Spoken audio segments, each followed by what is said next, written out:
सपा कांग्रेस को कितनी सीटें दे रही है? ये सपा थोड़ी सीट देगी। सपा के 3 MP हैं, हमारी डिजिट 2 से ज्यादा की है। कांग्रेस डिसाइड करेगी कि किस पार्टी को कितनी सीटें देनी है। सपा भी उस स्थिति में नहीं है कि वो हमें सीटें देगी। हम डिसाइड करेंगे कि किन किन सीटों पे उनके MP रहे हैं, पहले हमारे किन सीटों पे MP रहे हैं, उस पर हमारी पार्टी बैठक कर रही है। और मुझे उम्मीद है बहुत जल्दी बहन जी भी शायद हमारे साथ होंगी, और मैं आमंत्रित भी करना चाहता हूं बहन जी को कि वो आएँ और इस गठबंधन की कमान संभालें, क्योंकि उनके बिना ये गठबंधन कहीं ना कहीं जो पब्लिक है वो अधूरा महसूस कर रही है। बहन जी को भी मैं आमंत्रित करना चाहता हूँ। हालांकि मायावती जी ने तो गठबंधन में आने से वो आचार संहिता है ना, आचार संहिता में क्या होता है, ये जो सरकार होती है उसके पास ED बहुत सारे सरकारी विभाग होते हैं जिन्हें बदमाशी कराते हैं ये। तो जिनके पास मतलब बड़े लोग जो लोग होते हैं, खासकर CM हो गए या XCM हो गए या बड़े पदाधिकारी हो गए, उन पे ED की जांच भेज देते हैं। बिल्कुल ठाली है ये लोग, इनको ज़्यादा काम नहीं है, बस बड़े बड़े जो हमारे साथ गठबंधन में आ रहे हैं उनको कैसे परेशान किया जाए। मुझे उम्मीद है कि आचार संहिता के बाद चीज़ें बदलेंगी और इनके पास कुछ होगा भी नहीं डराने के लिए। तो मुझे संभव उम्मीद है कि जैसे आपने जिक्र किया मायावती जी का गठबंधन में आने की उनकी पूरी संभावना है, तो क्या वो PM का चेहरा होंगी क्या? ये देखो, पार्टी डिसाइड करेगी। बड़ा फेस है बहन कुमारी मायावती, बड़ा फेस है इस प्रदेश का, मतलब पूरे देश का। मतलब मैं कहता हूँ कि महिलाओं में अगर ताकत है हमारी प्रदेश में, मायावती जी में जो, तो उनका स्वागत है। और उनके बिना हम मतलब कहीं ना कहीं महसूस कर रहे हैं कि अगर वो साथ दें तो इसको उखाड़ के फेंक देंगे। अच्छा, जैसे अभी गठबंधन में लगातार दरार सामने आ रही है, जैसे अभी ममता बनर्जी ने भी हाल ही में कहा है कि वो अकेले चुनाव लड़ेंगे, वहीं पंजाब में आम आदमी पार्टी सरकार ने भी कहा है कि हम पंजाब में अकेले चुनाव लड़ेंगे, तो क्या ऐसे गठबंधन में दरार भी आ रही है? देखिए, दरार की बात तो ये है, दरार तो बीजेपी में बहुत ज़्यादा है। ये लोकल का आदमी चुनाव लड़ता है, ये मुख्यमंत्री करनाल से भेज देते हैं। मतलब ये दरार एक्चुअली हमारे यहाँ नहीं है, ये प्रोसेस होता है। कोई जैसे फसल बोई जाती है तो उसे खाद लगाना है, पानी लगाना है, कभी वो पीली पड़ जाती है, फिर दवाई लगाते हैं। तो ये एक प्रोसेस का एक जरिया है, दरार कुछ नहीं है। जब 4 पार्टियां 10 पार्टियां इकट्ठी होती हैं तो उस बीच में बहुत सारे डिस्कशन होते हैं, बहुत सारे नेता उनके चुनाव लड़ना चाहते हैं, तो उनको भी पार्टी बचाती है। जो हमारे वर्कर हैं, जो हमारे साथ काम कर रहे हैं, 5 साल से काम कर रहे हैं, 7 साल 10 साल से काम कर रहे हैं, 30 साल से काम कर रहे हैं, तो उनको भी एक बार ये सोचा जाता है कि इनको कहीं ना कहीं कैसे फ़ायदा पहुँचाया जाए, तो उसके लिए पार्टियाँ लड़ती हैं। बाकी गठबंधन बहुत मजबूत चुनाव लड़ेगा। आपको याद होगा अटल बिहारी वाजपेयी जी की साइन इंडिया का नारा उस टाइम चल रहा था, उस टाइम एक तरफा हमने इलेक्शन क्लीन स्वीप किया था। तो ये जो दिख रहा है माहौल, एक्चुअली इन्हें जो हड़बड़ी में ये जो इवेंट करना पड़ा अयोध्या वाला, ये क्यों करना पड़ा? इनकम्प्लीट मंदिर में आप आत्मा डाल रहे हैं। ऐसी कौन सी जल्दबाजी थी सिवाय इलेक्शन के? तो घबराहट तो है ही, डरे हुए तो हैं। और तो राहुल जी आ रहे हैं, राहुल जी से बहुत डरते हैं लोग। इनके जुबान पे सुबह शाम राहुल गांधी राजीव गांधी, राहुल गांधी राजीव गांधी, बहुत रात को भी बहुत टेंशन में रहते हैं ये लोग।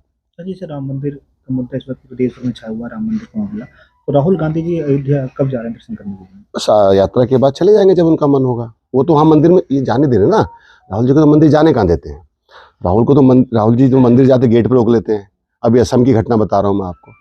ये तो चाहते नहीं कि राहुल जी जाएं कहीं पे, क्योंकि फिर वो चले जाएंगे तो इनका वजूद क्या है भाई? इनके पास मंदिर मस्जिद के अलावा क्या है? देखिए बीजेपी के पास क्या है, आप देखिए ढांचे के बाद से क्या हुआ? मंदिर तो कोर्ट ने बनवाया है, इसमें इनका क्या रोल है? ये सब जानते हैं किसने क्या किया था, किसने कपाट खोले थे, ये हिस्ट्री है। और देखिए सब लोग पहले कांग्रेस में ही थे। मोदी जी के पिताजी भी कांग्रेस में होंगे पहले, अमित शाह जी के पिता, ये पूरा देश ही कांग्रेस में है। ये तो आज कुछ लोग नए नए बच्चे सोशल मीडिया का ज्ञान PhD लेके टहल रहे हैं, हमारे सबके बाप दादा मोस्टली कांग्रेस में ही होंगे। तो ये तो बचकानी बात है। बीजेपी 400 मिशन लेके चल रही टारगेट। हाँ भैया, वो तो 700 का भी ले सकती है। क्या कहेंगे? नहीं, वो देखिए 400 तो कम है, बीजेपी की 700 सीटें भी आ सकती है। बीजेपी एक बड़ा दल है, EVM उनका, चुनाव आयोग उनका, ED ID इंस्पेक्टर सब उनका, तो उनकी 700 भी आ सकती है। और उसको मना मत करना आप, अगर वो कह रहे हैं 700 सीट ला रहे हैं हम, तो वो ले आएंगे, क्योंकि उनको वोट से मतलब नहीं है। उनको तो अधिकारी लगाना है, मशीन दबवानी है, धाएं धाएं धाएं धाएं, आ जाएंगे 700 भी आ जाएंगे। अच्छा, आपकी पार्टी के आचार्य प्रमोद कृष्ण जी हैं, लगातार वो अब हिंदुवादी नेता के तौर पर सामने आ रहे हैं और कांग्रेस के नेताओं को बेताल तक संबोधित कर चुके हैं अभी हाल ही में। वो हमारी पार्टी में आचार्य जो प्रमोद कृष्ण जी हैं, इनका कोई पद नहीं है, ना ही हमारे कोई प्रवक्ता हैं। उनके अपने निजी विचार होंगे, उनकी कोई कुंठा होगी, उनके मन में कोई पीड़ा होगी, वो कुछ चाहते होंगे, हो सकता है वो उन्हें ना मिला हो जो उनकी इच्छा हो।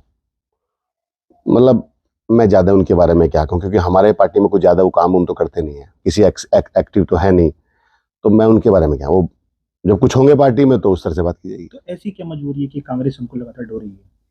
नहीं, हम तो नहीं ढो रहे, हो सकता खुद ही लदे हुए हों। देखिए, ये आपको किसी ने बताया कि ढो रहे हैं? ये बड़ा कन्फ्यूजन है। जो राहुल गांधी के साथ है आज, वो देश के साथ है आज। जो नहीं है, जो देखो, किसी को टीवी पे चलने का शौक है, किसी के पास खेती ही टीवी है, एग्जाम्पल, फील्ड में तो जाना नहीं, घर से निकले बाइट दी घर चले गए, घर से निकले बाइट दी घर चले गए, कहाँ जा रहे हो करे बाइट देने करे, कहाँ से आ रहे हो करे टीवी से करे, कहाँ जा रहे हो करे टीवी पे, वो उनका एक व्यक्तिगत शौक हो सकता है। हमारी पार्टी का उसमें कोई वो नहीं है। और अगर वो तारीफ कर रहे हैं तो उस दल को ज्वाइन कर ले, जिस दल की वो तारीफ कर ले, वो लेगी ही नहीं उन्हें, क्योंकि उनके पास पहले से ही बड़े सारे आचार्य हैं, वहाँ तो सूची ही आचार्य होगी। अभी असम में अभी राहुल जी पर मुकदमा दर्ज हुआ है। असम के मुख्यमंत्री जी हेमंत बिस्वा का भी बयान आया है कि लोकसभा चुनाव के बाद जो है राहुल गांधी जी को गिरफ्तार किया जाएगा। देखिए, ये हमारी पार्टी में ही थे, वो दिल्ली से जाती है चिट्ठियाँ, ये बोलना है, वो बहुत छोटे, मतलब राहुल जी के सामने उनका कोई बहुत बड़ा वजूद नहीं रहा, कभी भी मिलने के लिए टाइम भी नहीं मिलता था उन्हें, तो वो बेचारे खुद नहीं बोल रहे हैं। वो उनको क्या होता है कि ये बोलो, ये चलवाएंगे, ये बोलो, ये ऐसे है, उनका अपना कोई वजूद नहीं है। वो तो बीजेपी दिल्ली से कराती है सब चीज़ें, चाहे वो मध्य प्रदेश का मुख्यमंत्री हो, चाहे वो राजस्थान के मुख्यमंत्री, सब दिल्ली से जाते हैं बन के, और वहीं से पर्ची आती है, क्या बोलना उन्हें।